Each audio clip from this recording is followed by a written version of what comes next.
श्री एकाक्षर गणपति कवचम्। श्री गणेशाय नमः।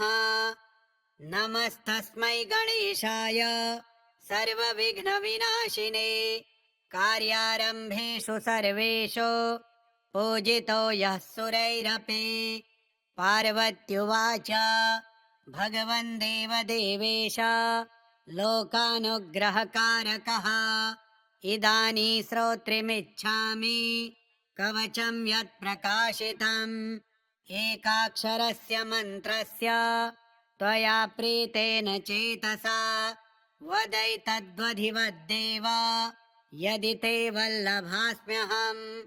ईश्वर उवाच शृणु देवि प्रवक्ष्यामि नाख्येयमपि ते ध्रुवम् एकाक्षरस्य मन्त्रस्य कवचं सर्वकामदम् यस्य स्मरणमात्रेण न विघ्नाः प्रभवन्ति।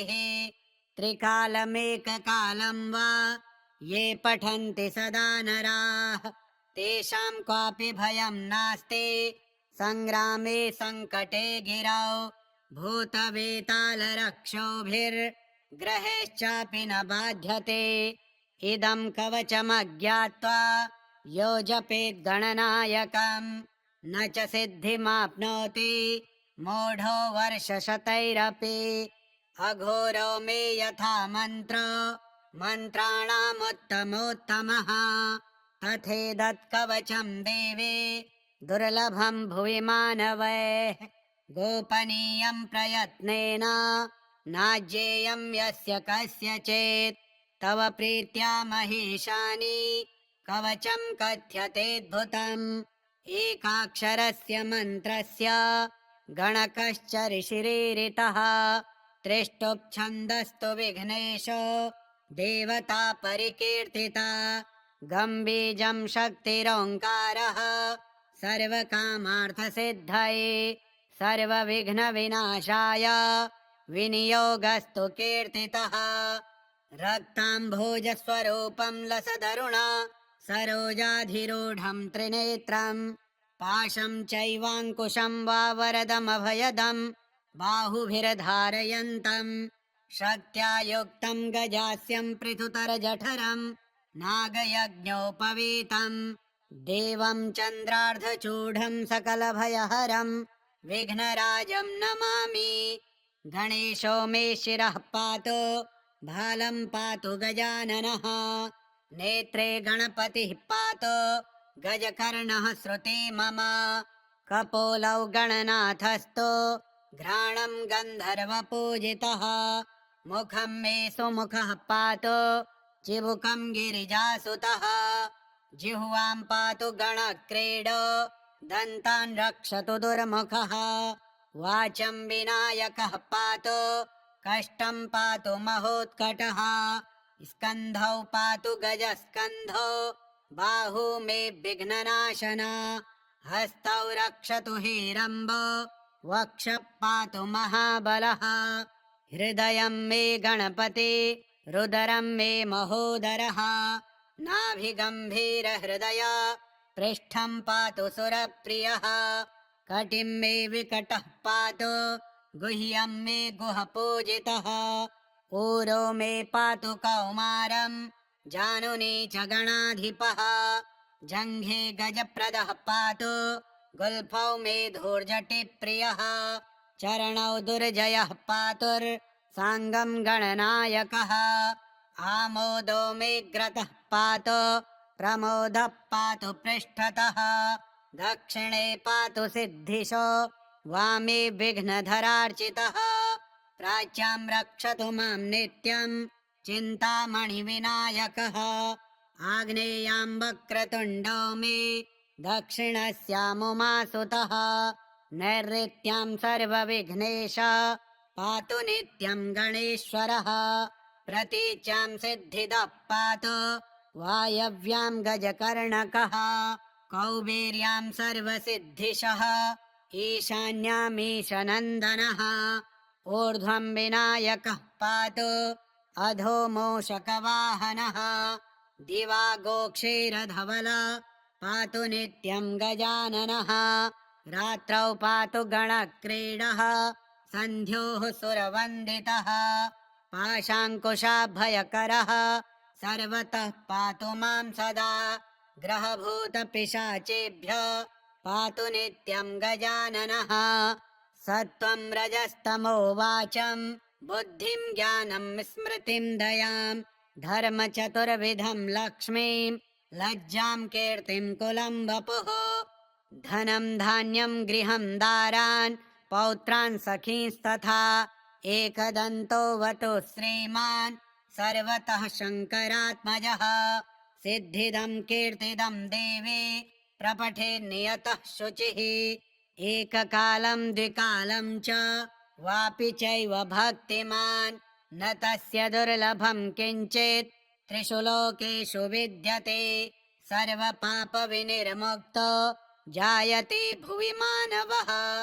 यं यं कामयते नित्यं सुदुर्लभमनोरथं तं तं प्राप्नोति सकलं क्षणमासान्नात्र संशयः मोहनस्तम्भनाकर्ष मारणोच्चाटनं वशं स्मरणादेव जायन्ते नात्र कार्या विचारणा सर्वविघ्नहरं देवं ग्रहपीडानिवारणं सर्वशत्रुक्षयकरं सर्वापत्तिनिवारणं धृत्वेदं कवचं देवी यो जपेन्मन्त्रमुत्तमं न वाच्यते स विघ्नौघैः कदाचिदपि कुत्रचित् भोर्जे लिखित्वा विधिवत् धारयेद्यो नरः शुचिः एकबाहु शिरः कण्ठे पूजयित्वा गणाधिपम् एकाक्षरस्य मन्त्रस्य कवचं देवि दुर्लभम्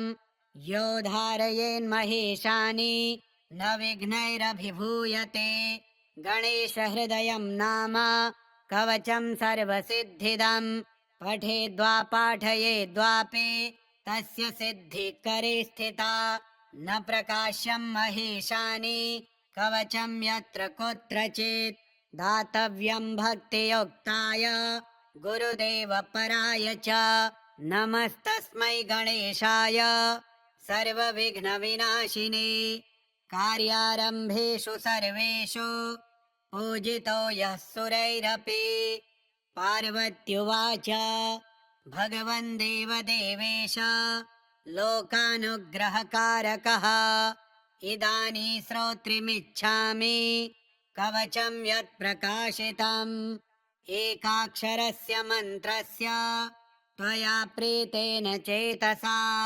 वदैतद्वधिवद्देव यदि ते वल्लभास्म्यहम् ईश्वर उवाच शृणु देवि प्रवक्ष्यामि नाख्येयमपि ते ध्रुवम् एकाक्षरस्य मन्त्रस्य कवचं सर्वकामदम् यस्य स्मरणमात्रेण न विघ्नाः प्रभवन्ति त्रिकालमेककालं वा ये पठन्ति सदा नराः तेषां क्वापि भयं नास्ति संग्रामे संकटे गिरौ भूतवेतालरक्षोभिर्ग्रहेश्चापि न बाध्यते इदं कवचमज्ञात्वा यो जपेत् गणनायकम् न च सिद्धिमाप्नोति मूढो वर्षशतैरपि अघोरो मे यथा मन्त्रो मन्त्राणामुत्तमोत्तमः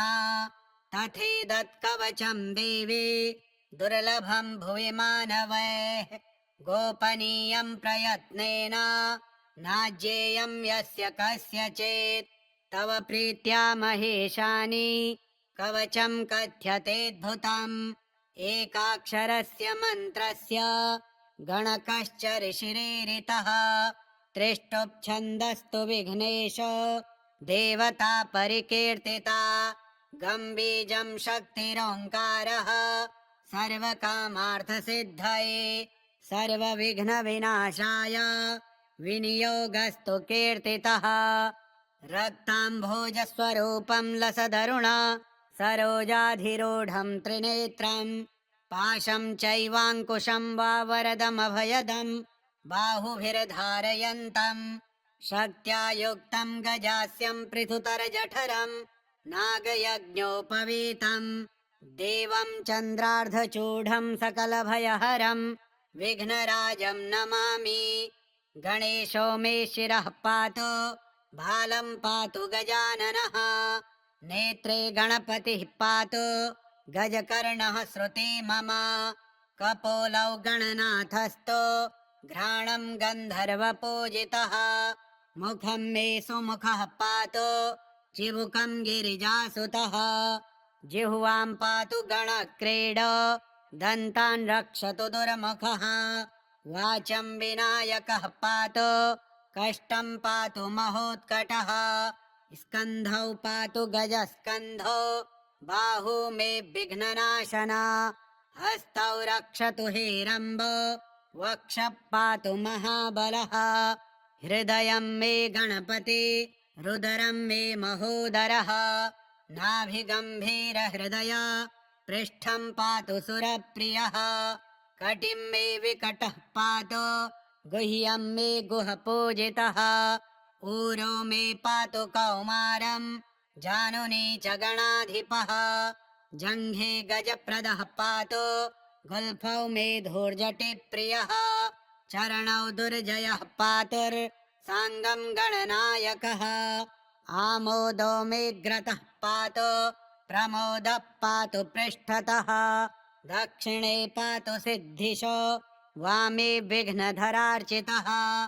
प्राच्यां रक्षतु मां नित्यं चिन्तामणिविनायकः। आग्नेयां वक्रतुण्डो मे दक्षिणस्यामुमासुतः। नैऋत्यां सर्वविघ्नेश पातु नित्यं गणेश्वरः। प्रतीच्यां सिद्धिदः पातु वायव्यां गजकर्णकः। कौबेर्यां सर्वसिद्धिशः ईशान्यामीशनन्दनः। ऊर्ध्वं विनायकः पातु अधो मूषकवाहनः। दिवा गोक्षीरधवल पातु नित्यं गजाननः। रात्रौ पातु गणक्रीडः सन्ध्योः सुरवन्दितः। पाशाङ्कुशाभयकरः सर्वतः पातु मां सदा। ग्रहभूतपिशाचेभ्यः पातु नित्यं गजाननः। सत्त्वं रजस्तमो वाचं बुद्धिं ज्ञानं स्मृतिं दयां। धर्मचतुर्विधं लक्ष्मीं लज्जां कीर्तिं कुलं वपुः। धनं धान्यं गृहं दारान् पौत्रान् सखींस्तथा। एकदन्तो वतु श्रीमान् सर्वतः शङ्करात्मजः। सिद्धिदं कीर्तिदं देवी प्रपठे नियतः शुचिः। एककालं द्विकालं च वापि चैव भक्तिमान् न तस्य दुर्लभं किञ्चित् त्रिषु लोकेषु विद्यते। सर्वपापविनिर्मुक्तो जायते भुवि मानवः। यं यं कामयते नित्यं सुदुर्लभमनोरथं तं तं प्राप्नोति सकलं षण्मासान्नात्र संशयः। मोहनस्तम्भनाकर्ष मारणोच्चाटनं वशं स्मरणादेव जायन्ते नात्र कार्या विचारणा। सर्वविघ्नहरं देवं ग्रहपीडानिवारणं सर्वशत्रुक्षयकरं सर्वापत्तिनिवारणं। धृत्वेदं कवचं देवी यो जपेन्मन्त्रमुत्तमं न वाच्यते स विघ्नौघैः कदाचिदपि कुत्रचित्। भोर्जे लिखित्वा विधिवत् धारयेद्यो नरः शुचिः। एकबाहु शिरः कण्ठे पूजयित्वा गणाधिपम्। एकाक्षरस्य मन्त्रस्य कवचं देवि दुर्लभम्। यो धारयेन्महेशानि न विघ्नैरभिभूयते। गणेशहृदयं नाम कवचं सर्वसिद्धिदम्। पठेद्वा पाठयेद्वापि तस्य सिद्धिः करे स्थिता। न प्रकाश्यं महेशानि कवचं यत्र कुत्रचित्। दातव्यं भक्तियुक्ताय गुरुदेवपराय च। नमस्तस्मै गणेशाय सर्वविघ्नविनाशिने। कार्यारम्भेषु सर्वेषु पूजितो यः सुरैरपि। पार्वत्युवाच भगवन् देवदेवेश लोकानुग्रहकारकः इदानीं श्रोत्रिमिच्छामि कवचं यत्प्रकाशितम् एकाक्षरस्य मन्त्रस्य त्वया प्रीतेन चेतसा वदैतद्वधिवद्देव यदि ते वल्लभास्म्यहम्। ईश्वर उवाच शृणु देवि प्रवक्ष्यामि नाख्येयमपि ते ध्रुवम् एकाक्षरस्य मन्त्रस्य कवचं सर्वकामदम् यस्य स्मरणमात्रेण न विघ्नाः प्रभवन्ति त्रिकालमेककालं वा ये पठन्ति सदा नराः तेषां क्वापि भयं नास्ति संग्रामे संकटे गिरौ भूतवेतालरक्षोभिर्ग्रहैश्चापि न बाध्यते। इदं कवचमज्ञात्वा यो जपेत् गणनायकम् न च सिद्धिमाप्नोति मूढो वर्षशतैरपि। अघोरो मे यथा मन्त्रो मन्त्राणामुत्तमोत्तमः तथेदत्कवचं देवी दुर्लभं भुवि मानवैः। गोपनीयं प्रयत्नेन नाज्ञेयं यस्य कस्यचित् तव प्रीत्या महेशानि कवचं कथ्यतेऽद्भुतम् एकाक्षरस्य मन्त्रस्य गणकश्च ऋषिरीरितः त्रिष्टुप् विघ्नेशो देवता परिकीर्तिता गम्बीजं शक्तिरोङ्कारः सर्वकामार्थसिद्धये सर्वविघ्नविनाशाय विनियोगस्तु कीर्तितः। रक्ताम्भोजस्वरूपं लसदरुण सरोजाधिरूढं त्रिनेत्रं पाशं चैवाङ्कुशं वा वरदमभयदं बाहुभिर्धारयन्तं शक्त्या युक्तं गजास्यं पृथुतरजठरं नागयज्ञोपवीतं देवं चन्द्रार्धचूढं सकलभयहरं विघ्नराजं नमामि। गणेशो मे शिरः पातु भालं पातु गजाननः नेत्रे गणपतिः पातु गजकर्णः श्रुते मम कपोलौ गणनाथस्तु घ्राणं गन्धर्वपूजितः मुखं मे सुमुखः पातु चिबुकं गिरिजासुतः जिह्वां पातु गणक्रीडो दन्तान् रक्षतु दुर्मुखः वाचं विनायकः पातु कष्टं पातु महोत्कटः स्कन्धौ पातु गजस्कन्धो बाहू मे विघ्ननाशना हस्तौ रक्षतु हेरम्बो वक्षः पातु महाबलः हृदयं मे गणपति रुदरं मे महोदरः नाभिगम्भीरहृदय पृष्ठं पातु सुरप्रियः कटिं मे विकटः पातु गुह्यं मे गुहपूजितः ऊरो मे पातु कौमारं जानुनी च गणाधिपः जङ्घे गजप्रदः पातु गुल्फौ मे धूर्जटिप्रियः चरणौ दुर्जयः पातुर्साङ्गं गणनायकः आमोदो मे ग्रतः पातु प्रमोदः पातु पृष्ठतः दक्षिणे पातु सिद्धिशो वामे विघ्नधरार्चितः प्राच्यां रक्षतु मां नित्यं चिन्तामणिविनायकः आग्नेयां वक्रतुण्डो मे दक्षिणस्यामुमासुतः नैऋत्यां सर्वविघ्नेश पातु नित्यं गणेश्वरः प्रतीच्यां सिद्धिदः पातु वायव्यां गजकर्णकः कौबेर्यां सर्वसिद्धिशः ईशान्यामीशनन्दनः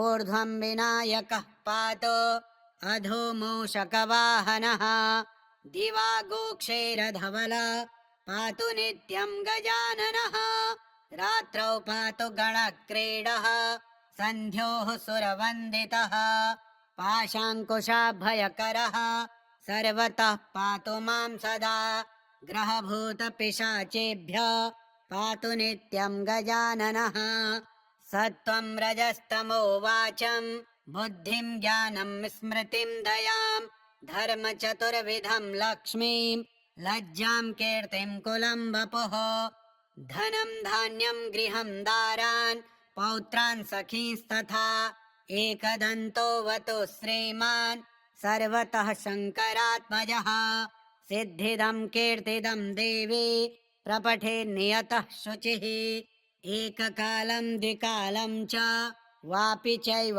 भक्तिमान् न तस्य दुर्लभं किञ्चित् त्रिषु लोकेषु विद्यते सर्वपापविनिर्मुक्तो जायते भुवि मानवः यं यं कामयते नित्यं सुदुर्लभमनोरथं तं तं प्राप्नोति सकलं क्षणमासान्नात्र संशयः मोहनस्तम्भनाकर्ष मारणोच्चाटनं वशं स्मरणादेव जायन्ते नात्र कार्या विचारणा सर्वविघ्नहरं देवं ग्रहपीडानिवारणं सर्वशत्रुक्षयकरं सर्वापत्तिनिवारणं धृत्वेदं कवचं देवी यो जपेन्मन्त्रमुत्तमं न वाच्यते स विघ्नौघैः कदाचिदपि कुत्रचित् भोर्जे लिखित्वा विधिवत् धारयेद्यो नरः शुचिः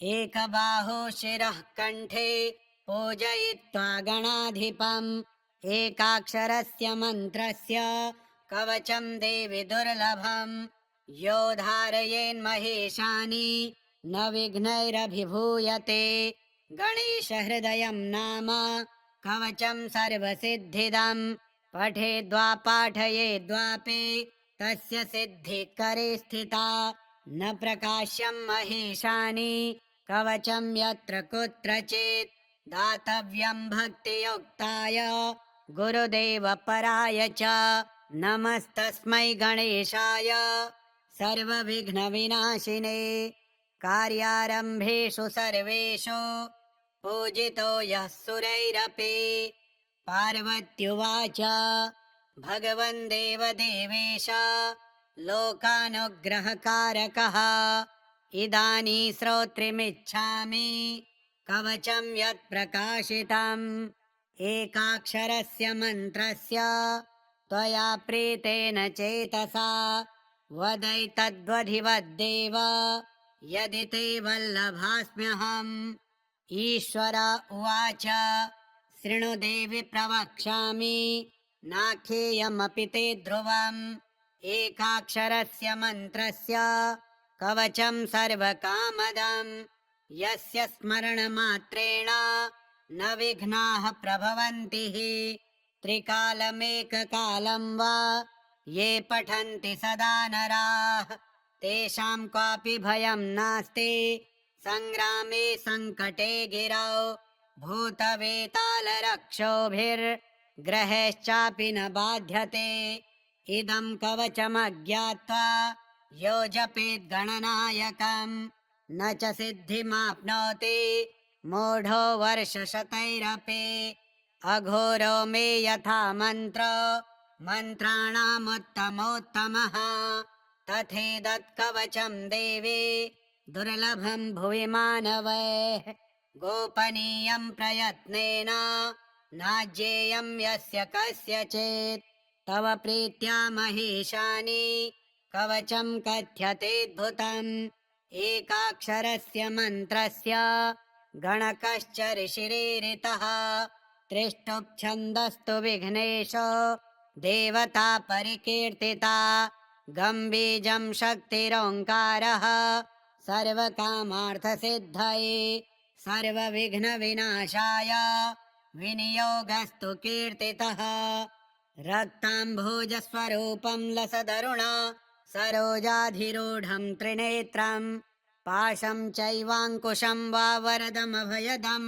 बाहुभिर्धारयन्तं शक्त्या युक्तं गजास्यं पृथुतरजठरं नागयज्ञोपवीतं देवं चन्द्रार्धचूढं सकलभयहरं विघ्नराजं नमामि गणेशो मे शिरः पातु भालं पातु गजाननः नेत्रे गणपतिः पातु गजकर्णः श्रुति मम कपोलौ गणनाथस्तु घ्राणं गन्धर्वपूजितः मुखं मे सुमुखः पातु चिबुकं गिरिजासुतः जिह्वां पातु गणक्रीड दन्तान् रक्षतु दुर्मुखः वाचं विनायकः पातु कष्टं पातु महोत्कटः स्कन्धौ पातु गजस्कन्धो बाहू मे विघ्ननाशना हस्तौ रक्षतु हेरम्बो वक्षः पातु महाबलः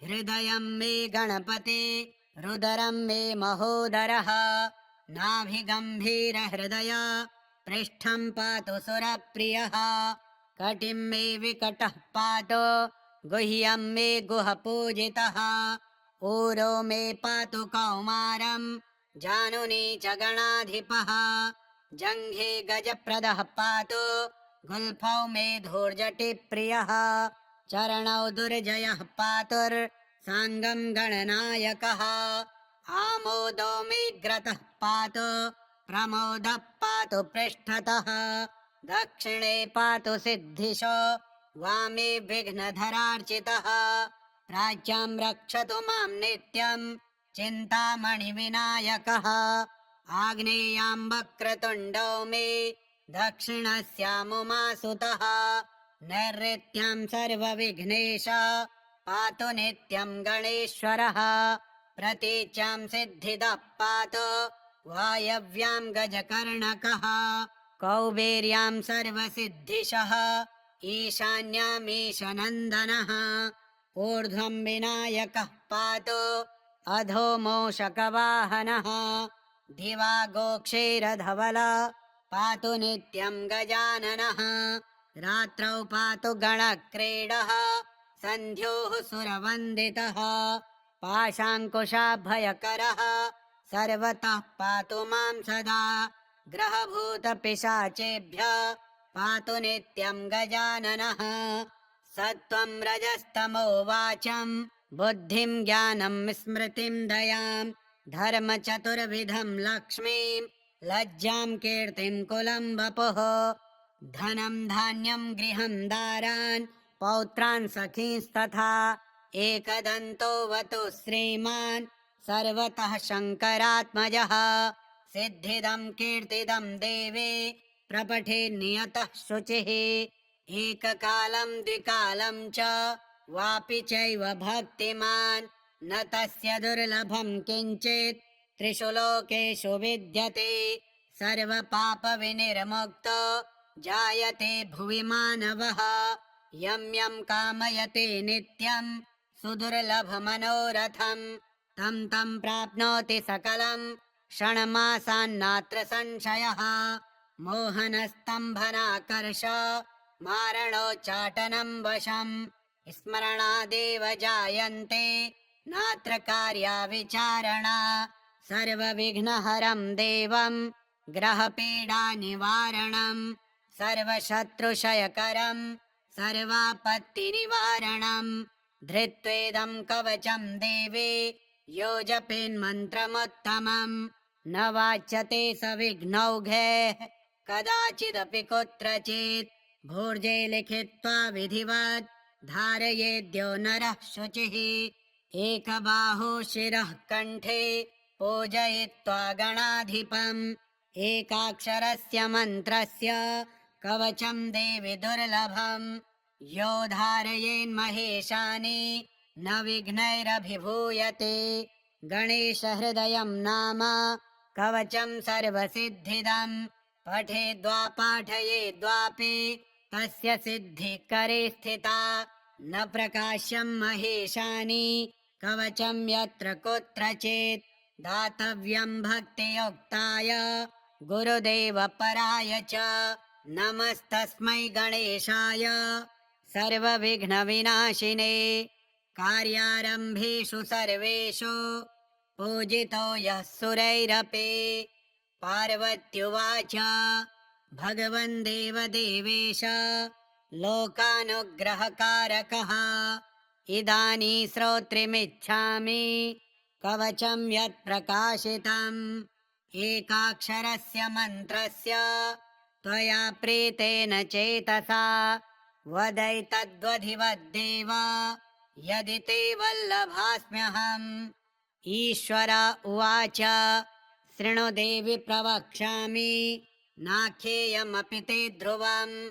एकाक्षरस्य मन्त्रस्य कवचं सर्वकामदम् यस्य स्मरणमात्रेण न विघ्नाः प्रभवन्ति।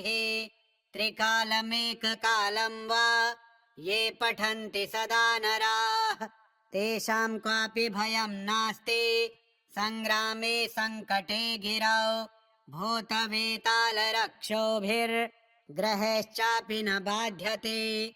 इदं कवचमज्ञात्वा यो जपेत् गणनायकम् न च सिद्धिमाप्नोति मूढो वर्षशतैरपि।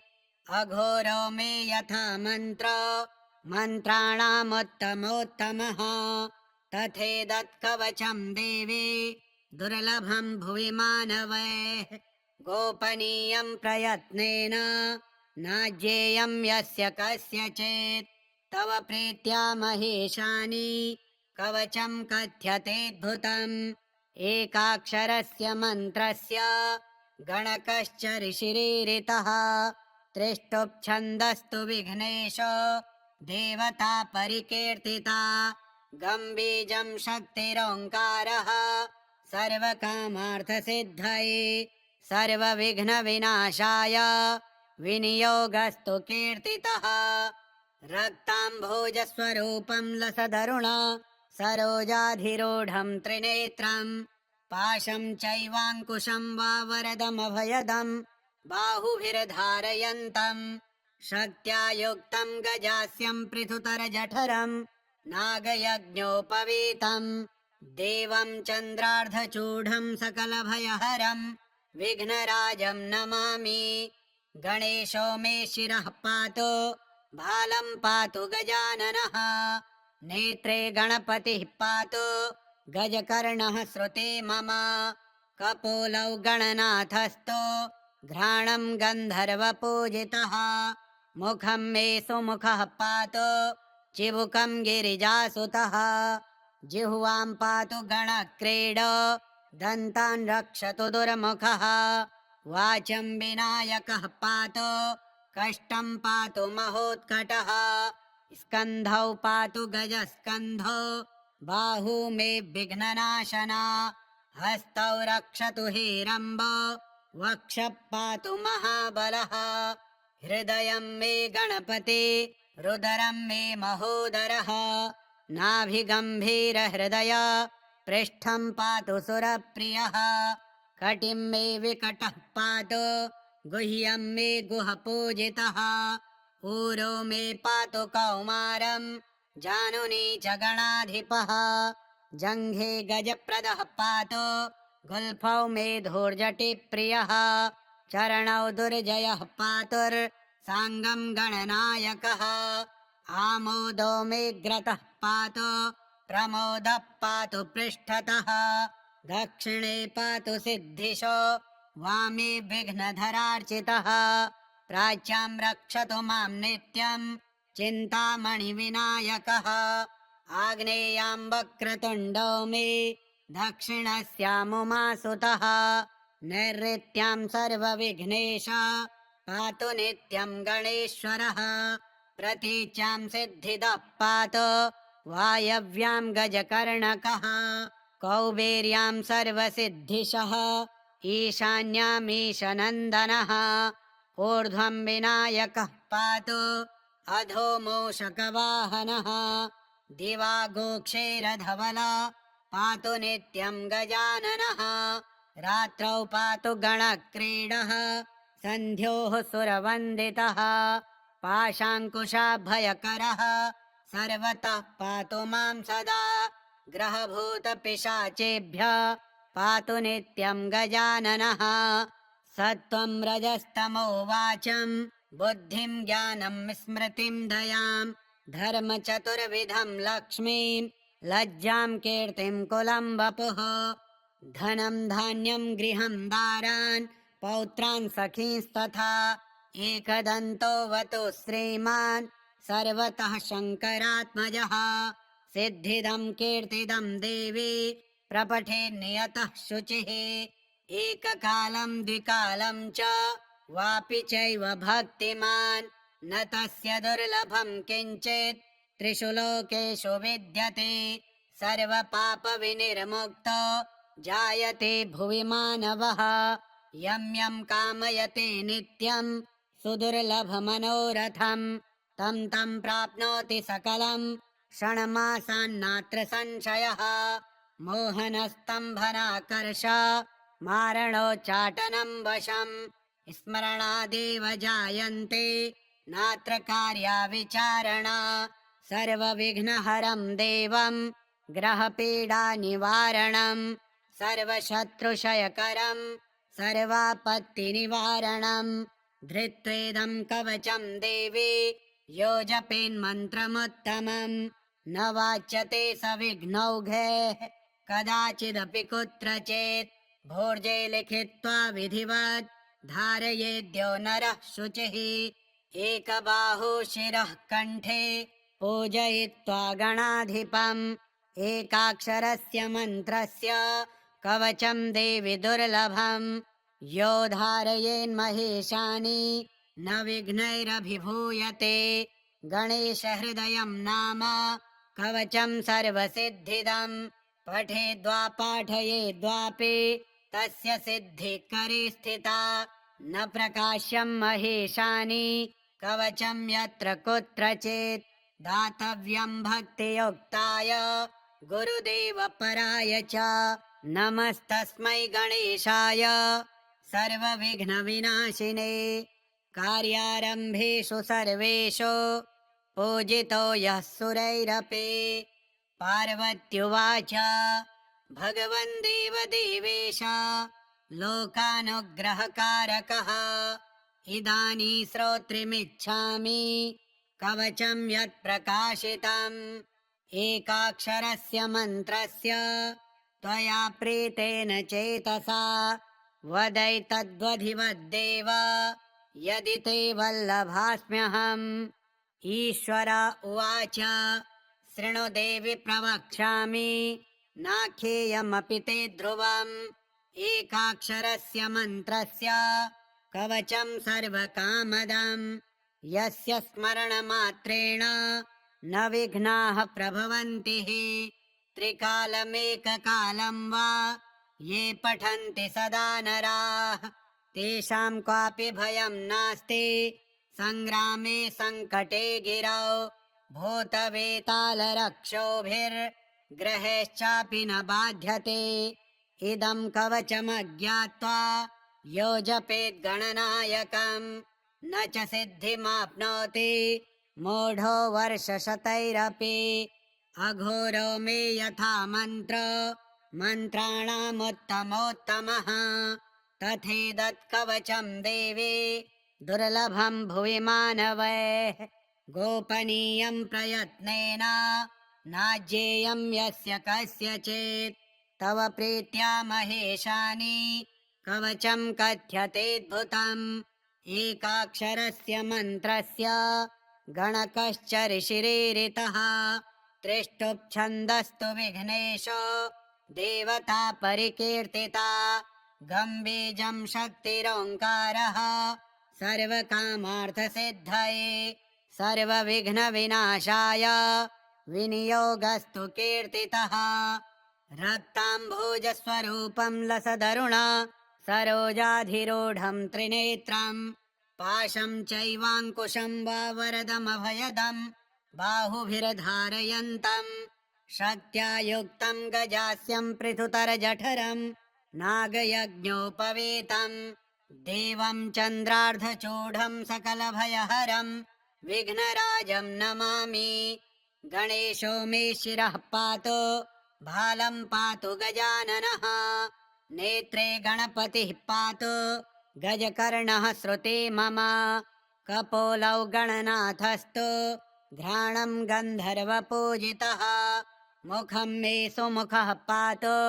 चिबुकं गिरिजासुतः जिह्वां पातु गणक्रीड दन्तान् रक्षतु दुर्मुखः वाचं विनायकः पातु कष्टं पातु महोत्कटः स्कन्धौ पातु गजस्कन्धो बाहू मे विघ्ननाशना हस्तौ रक्षतु हेरम्बो वक्षः पातु महाबलः हृदयं मे गणपति रुदरं मे महोदरः नाभिगम्भीरहृदय पृष्ठं पातु सुरप्रियः कटिं मे विकटः पातु गुह्यं मे गुहपूजितः ऊरो मे पातु कौमारं जानुनी च गणाधिपः जङ्घे गजप्रदः पातु गुल्फौ मे धूर्जटिप्रियः चरणौ दुर्जयः पातुर्साङ्गं गणनायकः आमोदो मे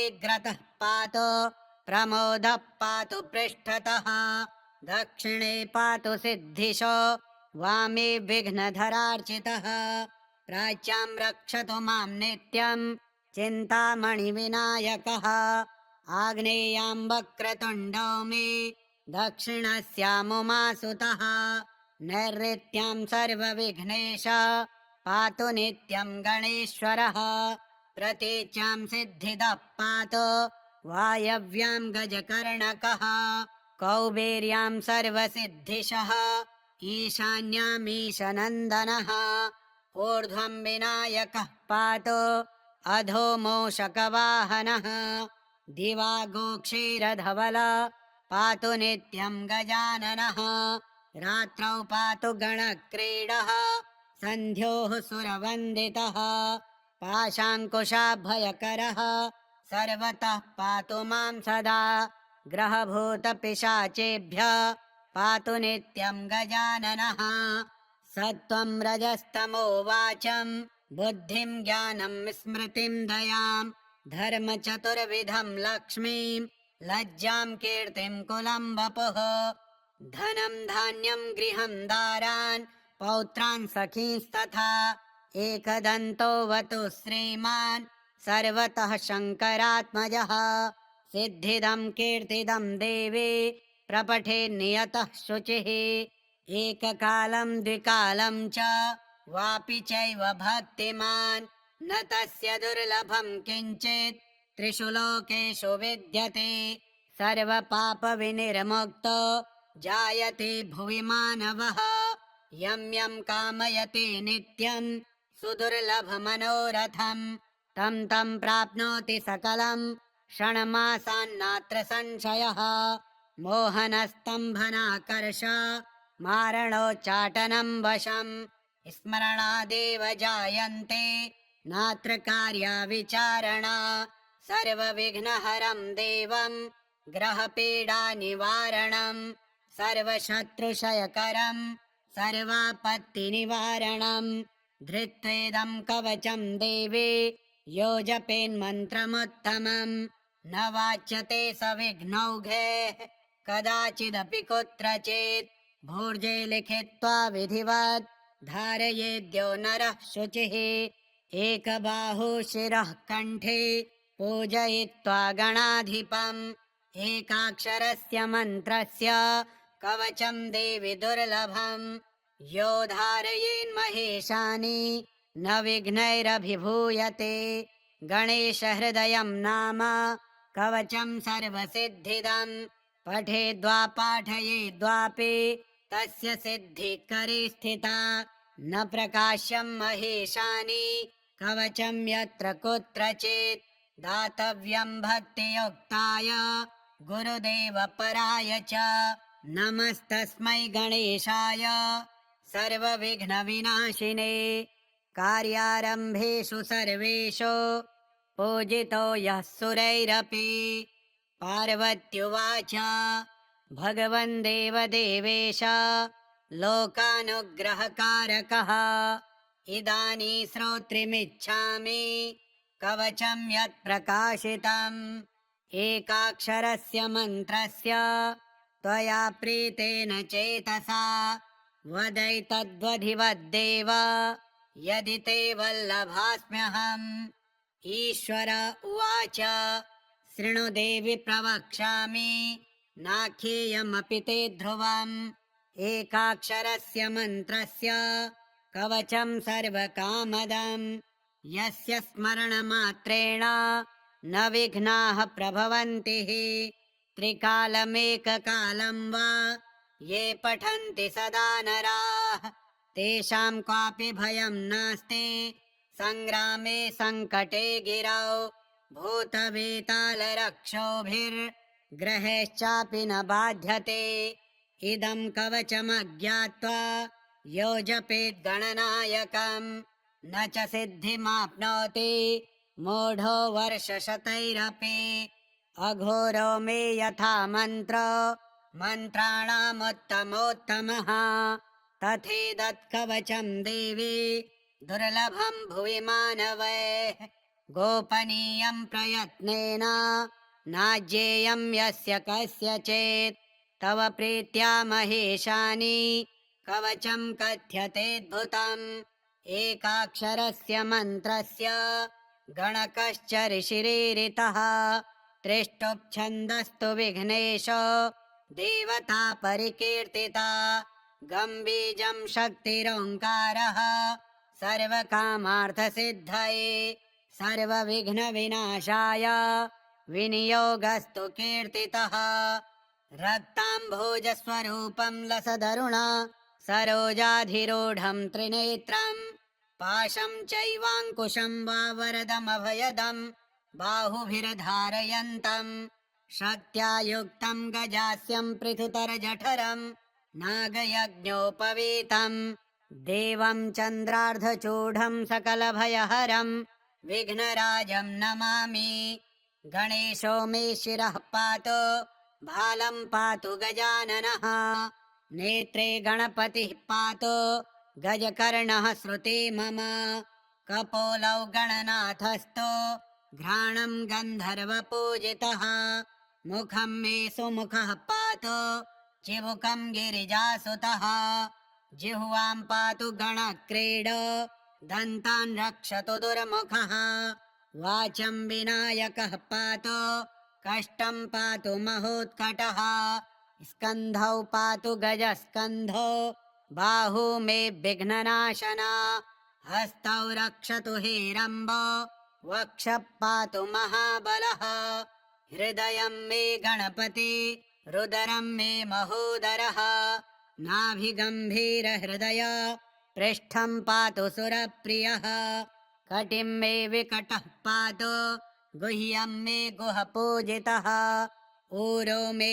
पातु कौमारं जानुनी च गणाधिपः जङ्घे गजप्रदः पातु गुल्फौ मे धूर्जटिप्रियः चरणौ दुर्जयः पातुर्साङ्गं गणनायकः आमोदो मे ग्रतः पातु प्रमोदः पातु पृष्ठतः दक्षिणे पातु सिद्धिशो वामे विघ्नधरार्चितः प्राच्यां रक्षतु मां नित्यं चिन्तामणिविनायकः आग्नेयां वक्रतुण्डो मे दक्षिणस्यामुमासुतः नैऋत्यां सर्वविघ्नेश पातु नित्यं गणेश्वरः प्रतीच्यां सिद्धिदः पातु वायव्यां गजकर्णकः कौबेर्यां सर्वसिद्धिशः ईशान्यामीशनन्दनः ऊर्ध्वं विनायकः पातु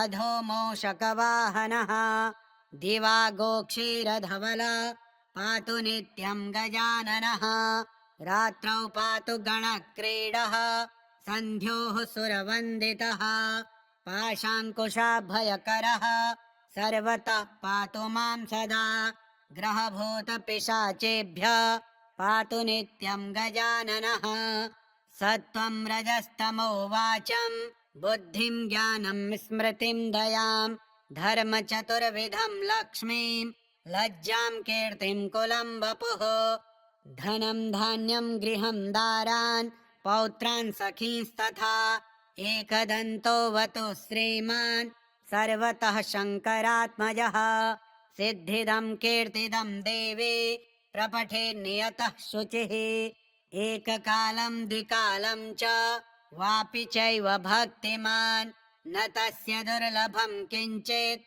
त्रिषु लोकेषु विद्यते सर्वपापविनिर्मुक्तो जायते भुवि मानवः यं यं कामयते नित्यं सुदुर्लभमनोरथं तं तं प्राप्नोति सकलं क्षणमासान्नात्र संशयः मोहनस्तम्भनाकर्ष मारणोच्चाटनं वशम् स्मरणादेव जायन्ते नात्र कार्या विचारणा सर्वविघ्नहरं देवं ग्रहपीडानिवारणं सर्वशत्रुक्षयकरं सर्वापत्तिनिवारणं धृत्वेदं कवचं देवे यो जपेन्मन्त्रमुत्तमं न वाच्यते स विघ्नौघैः कदाचिदपि कुत्रचित् भूर्जे लिखित्वा विधिवत् धारयेद्यो नरः शुचिः एकबाहो शिरः कण्ठे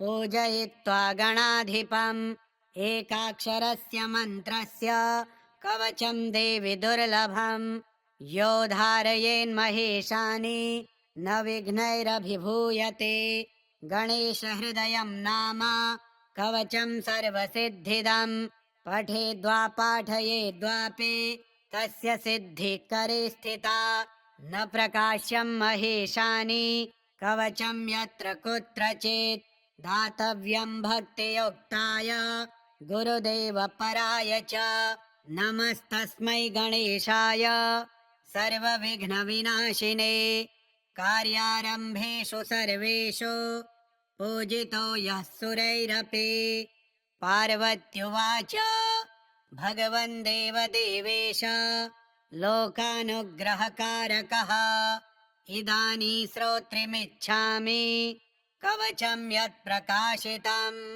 एकाक्षरस्य मन्त्रस्य त्वया प्रीतेन चेतसा वदैतद्वधिवद्देव यदि ते वल्लभास्म्यहम् ईश्वर उवाच शृणु देवि प्रवक्ष्यामि नाख्येयमपि ते ध्रुवम् एकाक्षरस्य मन्त्रस्य कवचं सर्वकामदम् यस्य स्मरणमात्रेण न विघ्नाः प्रभवन्ति हि त्रिकालमेककालं वा ये पठन्ति सदा नराः तेषां क्वापि भयं नास्ति संग्रामे संकटे गिरौ भूतवेतालरक्षोभिर्ग्रहेश्चापि न बाध्यते इदं कवचमज्ञात्वा यो जपेत् गणनायकम् न च सिद्धिमाप्नोति मूढो वर्षशतैरपि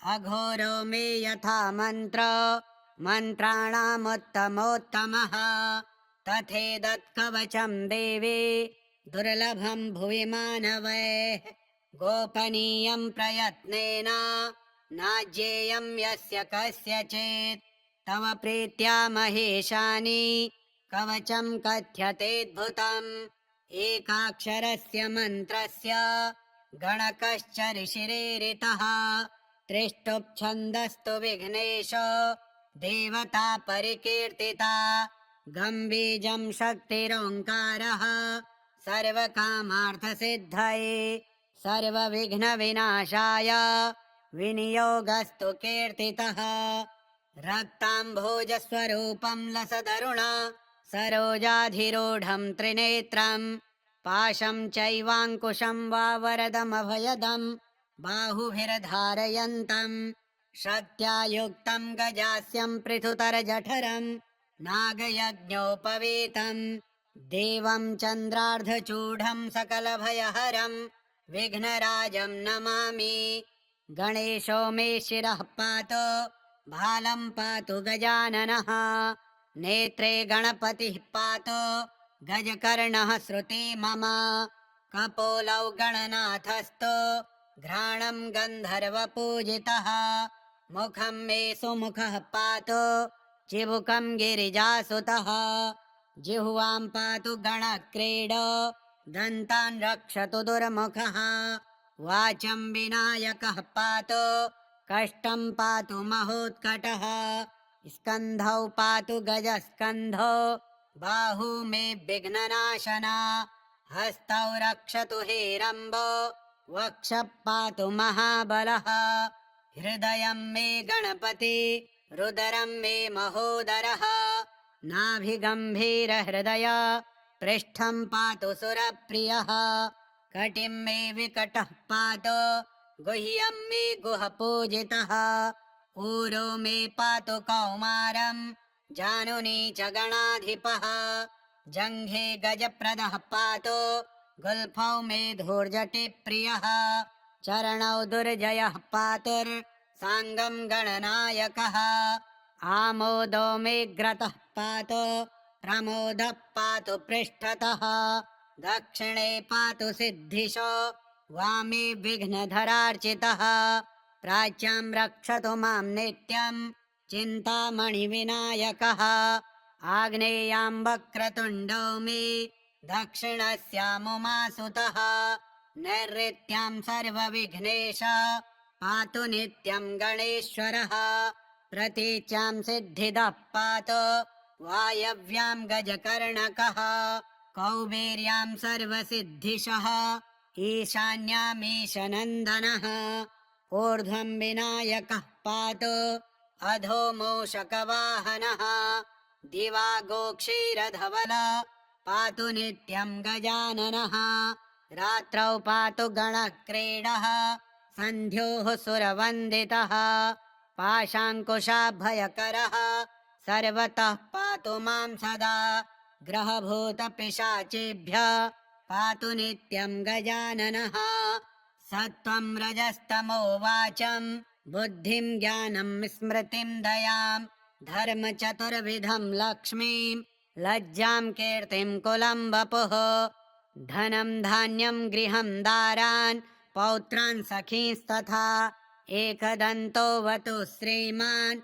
सर्वतः शङ्करात्मजः सिद्धिदं कीर्तिदं देवे प्रपठे नियतः शुचिः एककालं द्विकालं च वापि चैव भक्तिमान् न तस्य दुर्लभं किञ्चित् त्रिषु लोकेषु विद्यते सर्वपापविनिर्मुक्तो जायते भुवि मानवः यं यं कामयते नित्यं सुदुर्लभमनोरथं तं तं प्राप्नोति सकलं षण्मासान्नात्र संशयः मोहनस्तम्भनाकर्ष मारणोच्चाटनं वशं स्मरणादेव जायन्ते नात्र कार्या विचारणा सर्वविघ्नहरं देवं ग्रहपीडानिवारणं सर्वशत्रुक्षयकरं सर्वापत्तिनिवारणं धृत्वेदं कवचं देवी यो जपेन्मन्त्रमुत्तमं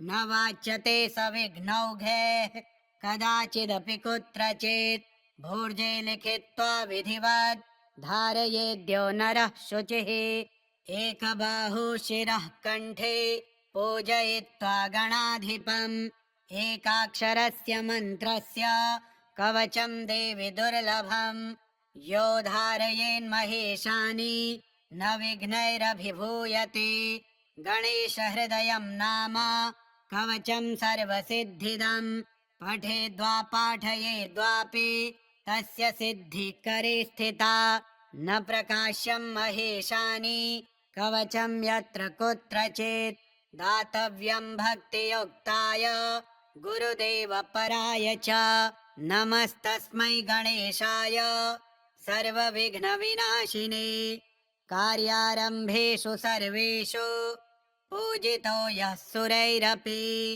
पार्वत्युवाच भगवन् देवदेवेश लोकानुग्रहकारकः इदानीं श्रोत्रिमिच्छामि कवचं यत् प्रकाशितम् एकाक्षरस्य मन्त्रस्य त्वया प्रीतेन चेतसा वदैतद्वधिवद्देव यदि ते वल्लभास्म्यहम् ईश्वर उवाच शृणु देवि प्रवक्ष्यामि नाख्येयमपि ते ध्रुवम् एकाक्षरस्य मन्त्रस्य कवचं सर्वकामदम् यस्य स्मरणमात्रेण न विघ्नाः प्रभवन्ति त्रिकालमेककालं वा ये पठन्ति सदा नराः तेषां क्वापि भयं नास्ति संग्रामे संकटे गिरौ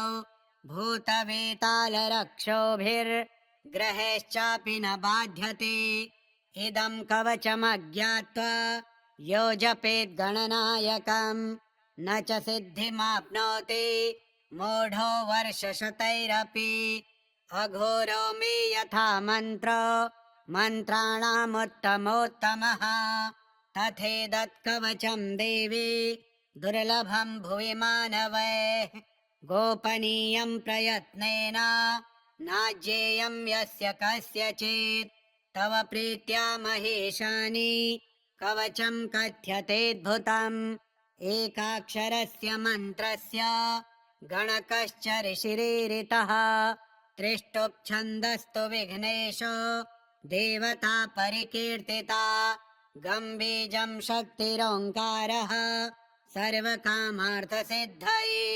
सर्वविघ्नविनाशाय विनियोगस्तु कीर्तितः रक्ताम्भोजस्वरूपं लसदरुणा सरोजाधिरूढं त्रिनेत्रं पाशं चैवाङ्कुशं वा वरदमभयदं बाहुभिर्धारयन्तं शक्त्या युक्तं गजास्यं पृथुतरजठरं नागयज्ञोपवीतं देवं चन्द्रार्धचूढं सकलभयहरं विघ्नराजं नमामि गणेशो मे शिरः पातु भालं पातु गजाननः नेत्रे गणपतिः पातु गजकर्णः श्रुते मम कपोलौ गणनाथस्तु घ्राणं गन्धर्वपूजितः मुखं मे सुमुखः पातु चिबुकं गिरिजासुतः जिह्वां पातु गणक्रीडो दन्तान् रक्षतु दुर्मुखः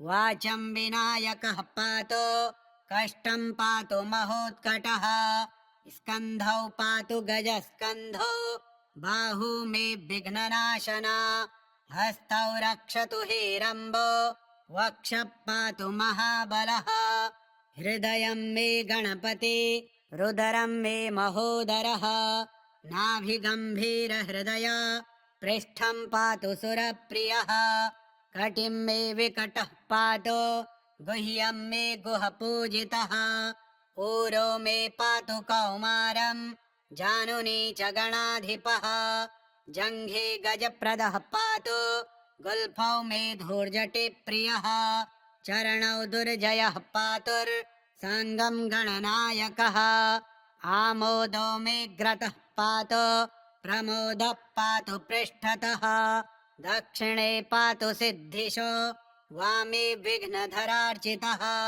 प्राच्यां रक्षतु मां नित्यं चिन्तामणिविनायकः आग्नेयां वक्रतुण्डो मे दक्षिणस्यामुमासुतः नैऋत्यां सर्वविघ्नेश पातु नित्यं गणेश्वरः प्रतीच्यां सिद्धिदः पातु वायव्यां गजकर्णकः कौबेर्यां सर्वसिद्धिशः ईशान्यामीशनन्दनः ऊर्ध्वं विनायकः पातु अधो मूषकवाहनः दिवा गोक्षीरधवल पातु नित्यं गजाननः रात्रौ पातु गणक्रीडः सन्ध्योः सुरवन्दितः पाशाङ्कुशाभयकरः सर्वतः पातु मां सदा ग्रहभूतपिशाचेभ्यः पातु नित्यं गजाननः सत्त्वं रजस्तमो वाचं बुद्धिं ज्ञानं स्मृतिं दयां धर्मचतुर्विधं लक्ष्मीं लज्जां कीर्तिं कुलं वपुः धनं धान्यं गृहं दारान् पौत्रान् सखींस्तथा एकदन्तो वतु श्रीमान् सर्वतः शङ्करात्मजः सिद्धिदं कीर्तिदं देवी प्रपठे नियतः शुचिः एककालं द्विकालं च वापि चैव भक्तिमान् न तस्य दुर्लभं किञ्चित् त्रिषु लोकेषु विद्यते सर्वपापविनिर्मुक्तो जायते भुवि मानवः यं यं कामयते नित्यं सुदुर्लभमनोरथं तं तं प्राप्नोति सकलं षण्मासान्नात्र संशयः मोहनस्तम्भनाकर्ष मारणोच्चाटनं वशम् स्मरणादेव जायन्ते नात्र कार्या विचारणा सर्वविघ्नहरं देवं ग्रहपीडानिवारणं सर्वशत्रुक्षयकरं सर्वापत्तिनिवारणं धृत्वेदं कवचं देवे यो जपेन्मन्त्रमुत्तमं न वाच्यते सविघ्नौघैः कदाचिदपि कुत्रचित् भोर्जे लिखित्वा विधिवत् धारयेद्यो नरः शुचिः एकबाहु शिरः कण्ठे पूजयित्वा गणाधिपम् एकाक्षरस्य मन्त्रस्य कवचं देवि दुर्लभम् यो धारयेन्महेशानि न विघ्नैरभिभूयते गणेशहृदयं नाम कवचं सर्वसिद्धिदम् पठेद्वा पाठयेद्वापि तस्य सिद्धिकरी स्थिता न प्रकाश्यं महेशानि कवचं यत्र कुत्रचित् दातव्यं भक्तियुक्ताय गुरुदेवपराय च श्रीरुद्रयामले एकाक्षर गणपति कवचं श्रीगणेशार्पणमस्तु। ॐ श्री गं गणपतये नमः।